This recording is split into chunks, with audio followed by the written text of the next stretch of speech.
아마 2주간 하락했던 종목들이 대부분 삼성전자는 크게 하락하지 않았지만 웬만한 개별 종목도 20% 하락했는데 이게 영국 때문이에요. 긴축 때문이 아니고 되돌리면 되는 건데 왜 빠르게 안 되돌리고 그러는지에 대해서는 참 안타까움들이 많이 있습니다. 거의 안 하니만도 못한 정책을 쓰고 있어서 국제적인 투기 세력들이 좋은 먹잇감이 되고 있고 그걸 되돌린다라는 게 본인 입장에서는 정치적 생명을 거는 걸 수도 있기 때문에 쉽게 생각을 바꾸지 못하는 게 아닌가. 최단명 총리가 될 가능성도 지금 굉장히 커지고 있다고 봐야 되겠죠. 가장 크게 시작된 거는 이제 원료는 브렉시트부터 봐야 될 것 같아요. 궁극적으로 영국이 유럽에서 떨어져 나간 것 자체가 영국의 경쟁력을 악화시켰다라고 봐야 될 것 같습니다. 사실 영국의 산업의 경쟁력을 보면 이전보다 산업의 경쟁력이 많이 떨어져 있고 궁극적으로 유럽에서 위치에 있었던 게 그것 때문에 이제 금융업종이 굉장히 좋았었던 건데 유럽에서 이탈하면서 금융업종도 이전만 못한 상황이 됐거든요. 뭐 그런 상황에서 아무래도 최근에 있었던 우크라이나와 러시아의 전쟁이 굉장히 직격탄을 날렸다고 봐야 되겠죠. 유럽 같은 경우도 그렇지만 영국 같은 경우는 가스 비중이 한 44% 정도 되다 보니까 에너지 관련해서 비용이 굉장히 취약한 경제 구조를 가지고 있습니다. 궁극적으로 영국 같은 경우 가스 가격 많이 오르니까 우리가 알고 있는 에너지 가격 오르면서 그러면서 또 물가가 많이 올랐을 거고요. 물가가 50%까지 올랐으니까요. 그런 상황에서 지금 최근에 금리를 급하게 올리는 상황에 있었었죠. 그래서 그렇잖아도 취약했었고 에너지 때문에 더 취약해진 경제에서 금리를 계속 올리다 보니 문제가 발생을 하기 시작을 한 건데 사실 거기까지는 여타 국가들과 그렇게 크게 다르진 않습니다. 그런데 최근에 정책적인 실수를 한 부분이 뇌관을 건드리면서 문제가 좀 많이 커지고 있는데 더 큰 문제는 뭐냐면 그런 뇌관을 건드렸으면 뇌관을 집어넣으면 되거든요. 우리가 보통 안전핀을 뽑았다가 도로 집어넣으면 되는데 그 정책과 관련해서 실수한 부분을 되돌리는 과정이 너무 아마추어 같은 대응을 하고 있는 거죠. 너무 쉬운 대응은 아닐 겁니다만 대응법이 분명한데 그런 대응법을 사용하지 않고 자꾸 우회도를 찾고 있는 모습들이 가장 큰 문제라고 봐야 될 것 같습니다. 그럼 이제 뭐 많은 분들이 아시다시피 영국이 가진 문제는 그렇지만 많은 분들이 지적하시는 것처럼 궁극적으로 글로벌 시장에서 볼 때는 역시 강달러라든가 미국의 긴축이 더 큰 문제라는 건 다들 알고 있는 상황인 건데 영국에서 문제가 됐었던 건 뭐냐면 현재 진행하고 있는 긴축, 즉 물가를 잡기 위한 정책과 트러스 총재가 내놓은 감세 정책이 서로 상반되는 정책이라는 게 문제가 되는 것 같습니다. 단순히 감세를 하겠다라는 게 문제가 아니라 거기에 대한 재원을 어떻게 충당할 거냐에 대한 얘기가 나왔었고 그와 관련해서는 결국 국채를 발행하겠다. 그렇게 되면 사실상 현재 하고 있는 정책과는 정반대로 움직이는 정책들이 되거든요. 그럼 이제 정책이 상반되는 거니까 시장에서 많은 혼란이 있었었고 그렇게 되면 영국 시장에서는 이렇게 되면 국채 발행이 더 많아지면 국채 시장에서 국채 가격은 떨어지고 그다음에 국채 금리는 올리는 현상들이 벌어지잖아요. 문제는 국채 금리가 급격하게 오르다 보니까 영국에서 흔히 얘기하는 퇴직연금과 관련된 펀드들이 마진콜을 당하면서 이 펀드들이 잘못하면 파산할 수 있는 위기까지도 몰렸었고 이 위기를 현재는 봉합한 상황이다 보시면 되겠습니다. 그러면 도대체 왜 영국에 있는 그 퇴직연금 펀드들 이 위기에 몰렸을까에 대한 부분을 알면 좀 쉬울 거라고 생각을 하는데요. 이렇게 보시면 될 것 같습니다. 지난 10수년간 2008년 이후에 글로벌 시장에서는 거의 다 저금리였었지 않습니까? 특히 유럽 같은 경우는 마이너스 금리였었어요. 그런데 잘 아시다시피 퇴직연금이라는 건 우리가 돈을 내고 나중에 나이가 들어서 일정 수준이 되면 연금을 수령하는 형태인데 그런 정도가 되려면 수익률이 그래도 못해도 4~5% 정도는 꾸준히 나와줘야 됩니다. 그런데 대부분의 퇴직연금 펀드들 같은 경우는 운용을 할 때 저도 그걸 해봤으니까 제가 이제 이전에 OCIU 센터장 할 때 이걸 해봤기 때문에 많이 아는 거지만 기본적으로 자산 배분을 할 때 우리가 알고는 국채 비중을 한 7~80% 이상 가져갑니다. 안전자산. 거기에 안전자산 거기다가 우리가 알고 있는 위험자산의 일부 대체라고 해서 부동산 일부 그다음에 또 주식 일부 이렇게 해서 운용을 하게 되는데요. 문제는 절대 다수를 차지하는 채권 수익률이 거의 제로였을 거 아닙니까? 금리가 제로니까. 그러면 현재 이거를 운용해가지고는 우리가 알고 있는 그분들한테 자기들이 원하는 그 퇴직금을 줄 수가 없는 상황이 된 거죠. 그래서 국채를 산 거를 가지고 요걸 바탕으로 파생상품과 연결을 해서 레버리지를 일으킨 겁니다. 즉 예를 들어서 뭐 국채를 하나 가지고 있다라면 레버리지를 통해서 3개나 4개 산 효과를 냈겠죠. 그렇게 해서 수익률을 맞춰왔던 건데 문제는 레버리지를 써서 국채를 몇 배 이상 이렇게 질러놨는데 국채의 수익률이 올라간다는 얘기는 국채 가격이 폭락한다는 얘기가 되는 거겠죠.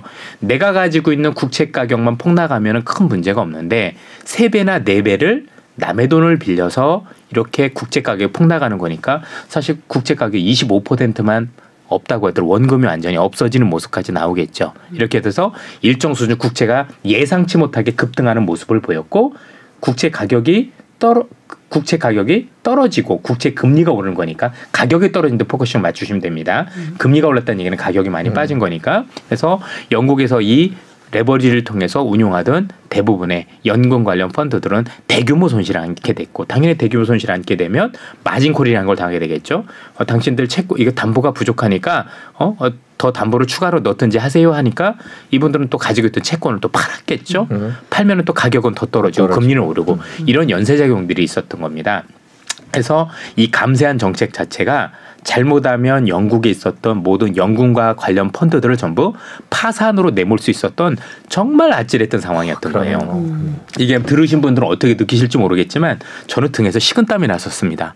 거기 만약에 그랬었을 경우 올 수 있는 그 파장은 이루 말할 수 없죠. 우리가 여러분들 지금 많이 주식하시면서 또는 일반 펀드에서 운용하시면서 난 손실도 쉽지 않은데 퇴직금과 관련된 펀드들이 전부 다 파산을 했다? 이건 다른 문제라고 보셔야 될 것 같아요. 네. 그래서 이런 문제들이 있었었고 궁극적으로 그 펀드들이 문제가 되는데 문제는 그러면 되돌리면 되죠. 네. 미안하다. 내가 했던 감세 정책을 철회를 하겠어라는 정책과 더불어서 영국 중앙은행이 이 위기가 안정될 수 있도록 내가 모든 힘을 다 쏟겠다라는 정책적인 조합이 있어야 됩니다. 그런데 트러스 총리는 여기에 기대 못 미치는 현재 행위를 하고 있죠. 첫 번째는 감세 정책 중에서 일부는 철회를 했지만 감세 정책을 100으로 놓고 보면 4.4% 정도만 철회를 했으니까 나머지 95%는 여전히 철회를 하지 않고 있고 또 말이라도 하지 말아야 되는데 입을 열 때마다 마치 본인의 감세 정책이 앞으로 지속될 수 있을 것처럼 뉘앙스를 풍기고 있는 점들은 굉장히 우려의 사항이라고 봐야 될 것 같습니다. 또 여기에 제가 여기 오기 전까지도 영국 중앙은행, 영란은행으로 불리는 영국 중앙은행이 여러 가지 이와 대책과 관련된 정책을 발표하는데도 제가 볼 때는 거의 아마추어 수준을 벗어나지 못하고 있는 거죠. 그냥 마음 편하게 이 위기가 생기지 않을 수 있도록 내가 전폭적인 지원을 하겠다라는 얘기 한마디만 되는데 굳이 3일의 시한을 주고 이때까지 아니면 니네 빨리 정리해. 이건 말도 안 되는 얘기거든요. 쉽지 않은 얘기인 거죠. 그저 전폭적인 지원을 통해서 이 위기가 생기지 않도록 하겠습니다라는 과감한 정책이 필요한 거죠. 많은 분들 아시겠지만 위기가 터졌을 때는 항상 그 위기보다 더 강하고 신속하게 위기에 대응을 해야 위기가 커지지 않습니다. 그런데 자꾸 꽤 시간을 두고 정책을 조금씩 하다가 보면 나중에 더 큰 어떤 더 큰 우리가 시장에서 안 좋은 것들을 치러야 되는 그런 상황이 되는 건데 현재까지 놓고 보면 영국 정부 또는 영국 중앙은행의 위기 대응 능력은 제가 볼 땐 빵점입니다. 거의 안 하니만도 못한 정책을 쓰고 있어서 국제적인 투기 세력들이 좋은 먹잇감이 되고 있고 이 세력들이 앞으로 영국 중앙은행 또는 국제시장을 공격할 수 있는 그런 어떤 빌미를 계속해서 제공하고 있는 것을 보여줍니다. 현재는 그러면 퇴직연금 상황은 어떤가요? 아직 조금 현재는 조금 이제 막은 상황인데 네네. 시간이 없는 게 문제고요. 네. 14일로 한시적으로 못을 박았지 않습니까? 네. 그러니까 제일 중요한 건 이 펀드들이 더 무너지지 않게 하려면 영국에 있는 국채 수익률 아까 얘기했던 국채 가격을 그렇죠. 안정을 시키는 게 제일 중요한 거거든요.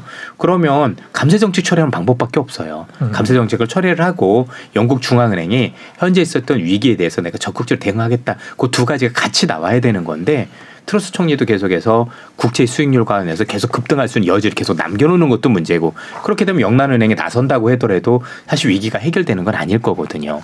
그래서 사실 막을 수 있고 벌어지지 않을 수 있는 상황인데 잘못해서 이런 상황이 벌어졌다라면 되돌리면 되는데 그렇게 안 하는 이유에 대해서 글로벌 시장에서도 의아해하고 있습니다. 저분들이 왜 저러고 있을까? 잘못된 정책은 할 수도 있죠. 왜냐하면 아마 트러스 총리나 그 누구도 감히 연금 펀드가 저랬을 거라고 상상을 못했을 거니까 그래도 나름대로 성장을 하겠다라고 정책을 썼을 수는 있겠지만 잘못됐으면 바로 돌리면 되는 건데 굳이 자신의 의견이 옳지도 않은데 마치 옳은 것처럼 지속적으로 그렇게 목리를 부리고 있는 이유에 대해서는 참 안타깝게 생각이 드는 거죠. 그럼 이쯤에서 궁금한 게 두 가지인데 연금 펀드가 만약 파산이 되거나 문제가 이렇게 줄줄줄줄 문제가 된다 그러면 가장 우려되는 거는 어떤 게 있을까요? 이게 글로벌 파장이 같이 커진다라는 거라고 보시면 될 것 같습니다. 궁극적으로 놓고 보면 이런 경우가 생겼다면 우리가 제일 먼저 생각할 수 있을 거는 글로벌 시장에서 안전자산에 대한 선호가 훨씬 더 커지겠죠. 그럼 달러에 대한 수요가 훨씬 더 커져서 그렇잖아도 어려운 환율 시장에서 환율이 굉장히 급등하면서 그렇죠. 시장에 굉장히 트리거가 될 수도 있을 것 같고요. 분명한 건 영국만 이럴 거냐 이거죠. 각국의 아마 연금 펀드들 중에서 생각보다 많은 펀드들이 이 LDI라고 불리는 부채 연계 투자를 했었을 펀드들도 있을 거거든요. 지금 파악은 잘 안 되고 있습니다.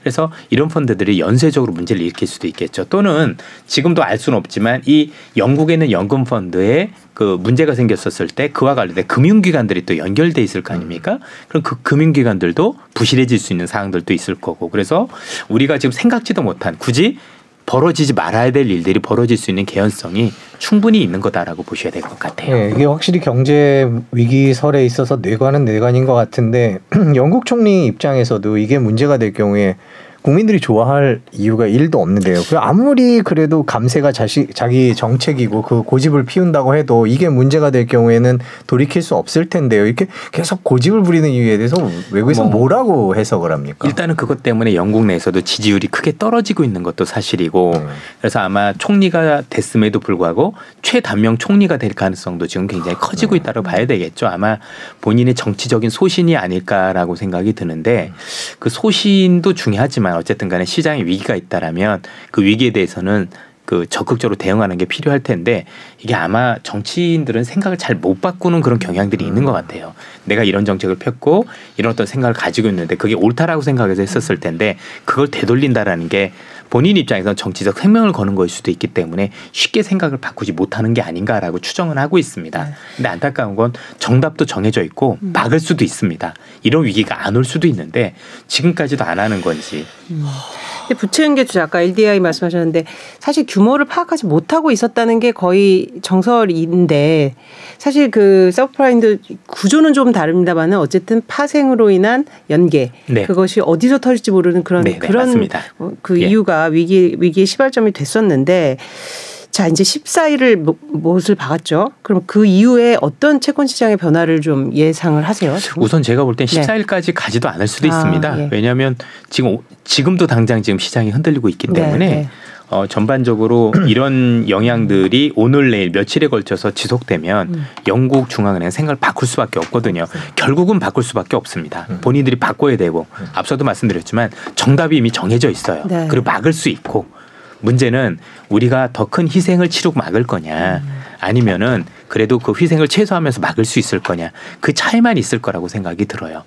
그러니까 결국에 이렇게 약해진 고리에서는 정치적으로 뭔가 잘못했을 경우 나타나는 현상들이라고 보면 되는 거고 저희뿐만이 아니라 이미 외신에서도 많이 얘기하고 있지 않습니까? 정말 잘못했고 돌려야 될 텐데 왜 이래라고 보시면 될 것 같고요. 금융시장에서는 지금 당장 볼 수 있는 현상들은 파운드화 가치가 폭락하는 것들 또 영국의 길트라고 부르는 국채금리가 치솟는 모습들 요거는 우리 시장에 또는 글로벌 금융시장에 굉장히 안 좋은 영향으로 다가갈 수 있다고 봐야 되겠죠. 계속 불안감을 증폭시킬 수 있는 영향이 될 거고 저는 결국에는 나중에 몰려서 영국의 총리도 영국 중앙은행도 생각을 바꿀 거라고 보여지지만 그 시기를 특정하기가 어렵죠. 빠른 시기라고는 보여지지만 자꾸 얻어터지고 이런다라는 게 너무나도 많은 손실을 보고 한다라는 게 좀 안타깝다라는 점입니다. 파운드 가치 더 떨어지면 수입물가 더 오르고 굉장히 맞습니다. 이제 영국 국민들 아우성인데 지금 말씀하신 게 핵심 포인트였던 게 아까 말씀드렸던 국채에 관련해서도 발행도 늘어나서 국채 가격도 떨어지는 것도 있지만 그렇게 해서 파운드 가치가 떨어지면은 앞서도 말씀 얘네가 에너지를 40% 수입하기 때문에 그러면 에너지에 대한 어떤 비용도 또 높아질 수밖에 없거든요. 그러면 영란은행 입장에서는 현재보다 더 높은 금리를 올려야 되는 거예요. 그러면은 계속해서 금리를 우리가 물가를 잡는다 금리를 올리면서 거기에 또 성장 정책을 쓴다라는 게 웃긴 거잖아요. 우리가 보면 지금 수요를 잡기 위해서 계속 금리를 올려가는 건데 본인들은 수요를 유발한다 그러고 금리들은 많이 오른다라고 누가 보더라도 정책의 엇박자인 거죠. 그래서 지금 힘든 국면인 건 충분히 알고 있고 그리고 왜 그런 정책을 내놨는지에 대해서 이해를 못하는 건 아니지만 전체적인 금융 상황 그거하고 다른 모습이라는 거고 정치인분들은 대부분 금융에 대부분 문외한이세요. 그러다 보니 모를 수도 있는데 혹시 그런 문제가 터졌으면 빠르게 수습하면 되거든요. 근데 수습을 안 하는 게 저는 더 큰 문제인 것 같아요. 정책을 내는 것도 문제였지만 그건 실수였다라고 보고 되돌리면 되는 건데 왜 빠르게 안 되돌리고 그러는지에 대해서는 참 안타까움들이 많이 있습니다. 그렇습니다. 사실 옛날처럼 무슨 고립된 것도 아니고 이제 굉장히 많은 국제기구나 이런 뭐 외신 보도를 통해서 이제 이런 경고성 메시지가 가는데도 저도 그래서 참 손성호 부장 얘기했지만 이해가 잘 가지는 않는 측면이 있더라고요. 이게 이제 정서적인 측면도 있는 게 저도 뭐 몇 분을 만나서 말씀을 들어보면 영국에 계셨던 분들인데 네. 뭐 그분들 말씀이 다 정설인지는 않겠지만 의외로 여러분 선진국 중에서 금융위기에 들어갔던 국가가 영국이에요. 1970년에 IMF 들어갔던 경험도 있고 또 예전에 조지 소로스한테 파운드화 공격을 받은 적도 있고 그래서 사실 여러 번의 전과가 있습니다. 그래서 이게 이번만의 문제는 아닌데 좀 독특한 영국의 정서인 것 같아요. 그래서 이게 물론 이제 안정적으로 운영하던 국가가 이랬었으면 모르는데 여러 차례 이런 것들을 보면 이게 참 생각보다 우리가 이해할 수 없는 그런 어떤 그 정서적인 부분을 많이 가지고 있구나라는 생각들도 많이 하는데 뭐 일부 분들은 이런 말씀들도 하십니다. 영국에는 수많은 정치인들 중에 굉장히 우수한 분들은 현실하고 굉장히 좀 동떨어진 정책들을 많이 쓰는 경우도 많고 생각도 그렇다라고 얘기를 하는데 영국에 아시다시피 중고등학교 때부터는 보면은 사립초고등학교라고 하는 그 학교서부터 이제 옥스퍼드 여기까지 해서 물론 대학교는 좀 다르지만 기숙사 생활을 많이 하다 보니까 굉장히 흔히 얘기하는 고관대작 집안들 애들끼리 자기들끼리 모여가지고 자기들만의 세계에 빠져 있다 보니 현실하고 많이 괴리가 돼 있다라는 얘기들도 하시는 분도 계세요. 이게 정설인지 아닌지 모르겠으나 네. 그러니까 오죽 이해가 안 되면 여러 가지 해석을 그렇죠. 이것도 뭐 일부 설이긴 하겠지만 그 설이 맞다 안 맞다를 떠나서 맞습니다. 지금 영국의 이런 행위 그 정책에 대해서 이해가 안 되기 때문에 이걸 해석하기 위한 그렇죠. 여러 가지 사람들이 이해해 보려는 거죠. 정책을 잘못 낸 것까지는 충분히 이해가 됐어요. 왜냐하면 총리 입장에서 그럴 수도 있을 수도 있는 거니까. 근데 잘못된 거를 에 대한 파장이 뭔지 알 텐데 안 되돌리고 있다라는 것에 대해서 이제 시장에서 납득하기가 어려운 거죠.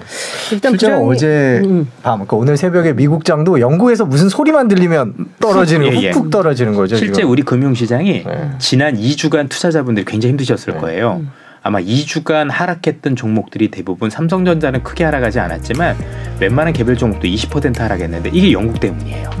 긴축 때문이 아니고. 그런 걸 놓고 보면 이 파장이 생각보다 적지 않았던 거죠. 이미 시장에서. 예.